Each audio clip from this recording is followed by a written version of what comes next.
This is the Star News Brief. I'm Joely Regi. Proponents of a constitutional review before next year's general election are mulling a parliamentary initiative should the Court of Appeal process to resuscitate BBI comes a cropper. The Star has established that the pro-BBI forces are exploring kicking off a fresh process in Parliament in a determination to review the Constitution ahead of the 2022 polls. The plan is to have the BBI legal experts identify issues that require approval without a referendum so that a new Constitution of Kenya Amendment Bill is introduced in the bicameral House. This, even as the BBI Secretariat is gearing up for a legal showdown with the anti-BBI troops.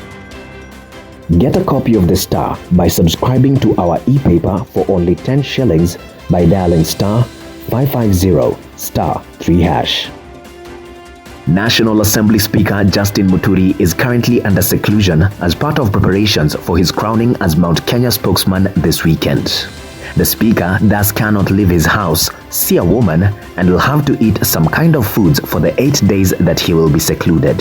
Speaker Muturi is allowed to only meet a certain kind of people, elders who are cleansed for the stated period. Men with the capability to sire children are barred from meeting the initiate.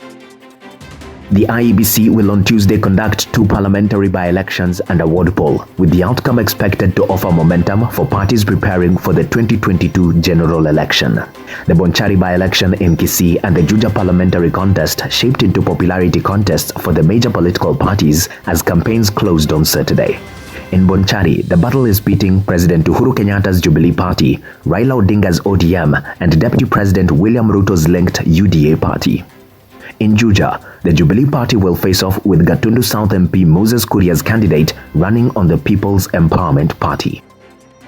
Payments to the tune of 237 million shillings made to internally displaced persons for the year ending June 2020 cannot be accounted for, a new audit has revealed. Auditor General Nancy Gadungu has flagged the double payments made by the National Humanitarian Fund, saying the documents supporting the said payments could not be authenticated. In what raises concerns of possible misappropriation by public officers, the records were in Excel sheet format instead of being computer-generated. Gatungu said there was a problem with the documents, much as the Excel sheet was duly stamped and signed. Israel killed a senior Palestinian militant commander in heavy airstrikes on Gaza on Monday, and Islamist groups renewed rocket attacks on Israeli cities despite mounting international calls for a ceasefire. As the fiercest hostilities in the region in years entered a second week, U.S. Secretary of State Antony Blinken urged all sides to protect civilians and said Washington was working intensively behind the scenes to halt the conflict. Gaza health officials put the Palestinian death toll since the hostilities flared last week at 201, including 58 children and 34 women. Get a copy of The Star by subscribing to our e-paper for only 10 shillings by dialing star 550 star 3#.